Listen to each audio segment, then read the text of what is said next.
नमस्ते गणपतये। त्वमेव प्रत्यक्षं तत्त्वमसि, त्वमेव केवलं कर्तासि, त्वमेव केवलं धर्तासि, त्वमेव केवलं हर्तासि, त्वमेव सर्वं खल्विदं ब्रह्मासि। त्वं साक्षादात्मासि नित्यं ऋतं वच्मि सत्यं वच्मि। औ त्वमाम् औ वक्तारम् औ श्रोतारम् औ दातारम् औ दातारम् औ धातारम्।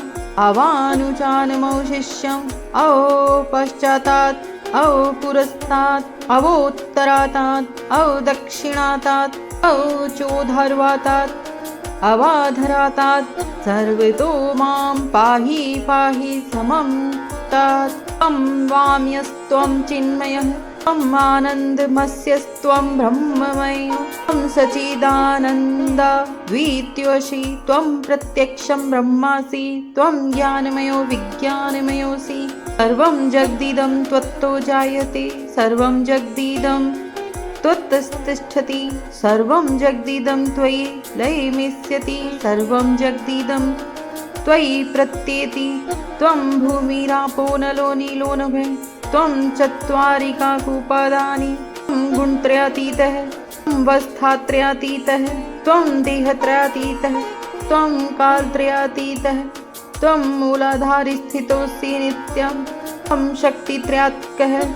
त्वां योगिनो ध्यायन्ति नित्यं। त्वं ब्रह्मा त्वं विष्णुस्त्वं रुद्रस्त्वम् इन्द्रस्त्वम् अग्निस्त्वं वायुस्त्वं सूर्यस्त्वं चन्द्रमास्त्वं। ब्रह्मभूर्भुवः स्वरों गणादिपूर्वमुच्चार्य वर्णादिं तदन्तरम् अनुस्वारय परत्रः। अर्धेन्दुलसीतं तारेण ऋद्धम् एततौ मनुस्वरूपं। गकारः पूर्वरूपम् अकारो मध्यं रूपम् अनुस्वारस्यचान्त्यरूपं। बिन्दुरुत्तररूपं नादः सन्धानं संहिता सन्धि। सैषा गणेशविद्या गणकृषिः चित्रगायत्री च छन्दः गणपतिदेवता। ॐ गं गणपतये नमः। एकदन्ताय विद्महे वक्रतुण्डाय धीमहि तन्नो दन्ती प्रचोदयात्। एकदन्तचतुर्हस्तं पाशमङ्कुशधारिणं रदं च वर्दं हस्तै बिभ्राणं मूषकध्वजं। रक्तं लम्बोदरं शूर्पकर्णकं रक्तवाससं। रक्तगन्धानुलिप्ताङ्ग रक्तपुष्पैः सुपूजितं। भक्तानुकम्पिनीं देवं जगत्कारणमच्युतम्। आविर्भूतं च सृष्टियादौ प्रकृति पुरुषात्परम्। एवं ध्यायति यो नित्यं स योगी योगिनां वरः। नमो व्रातपतये नमो गणपतये नमः प्रमथपतये।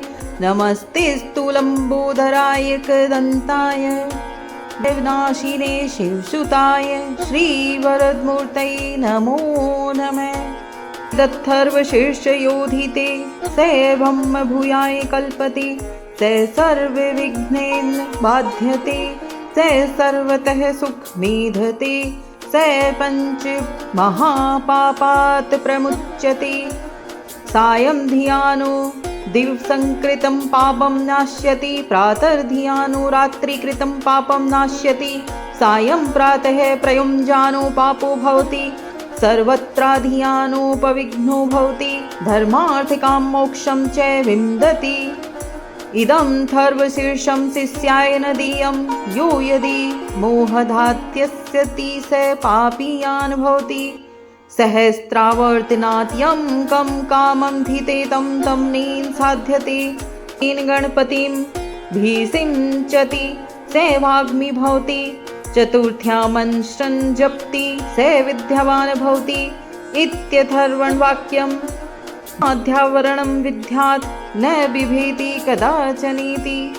यो दुर्वां कुर्येर्जति श्रवणोपमो भवति।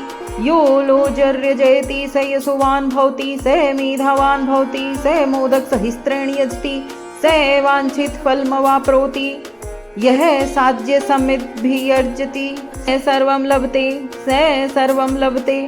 अष्टो ब्रह्मणान् सम्यग् गृहीत्वा सूर्यवर्चस्वी भवति। सूर्यग्रहे महानद्यां प्रतिमान् सन्निधो वाजपत्वा सिद्धमन्त्रों भवति।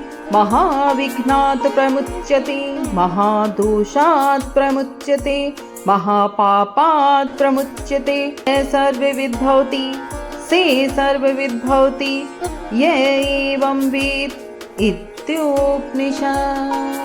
ॐ गं गणपते नमः।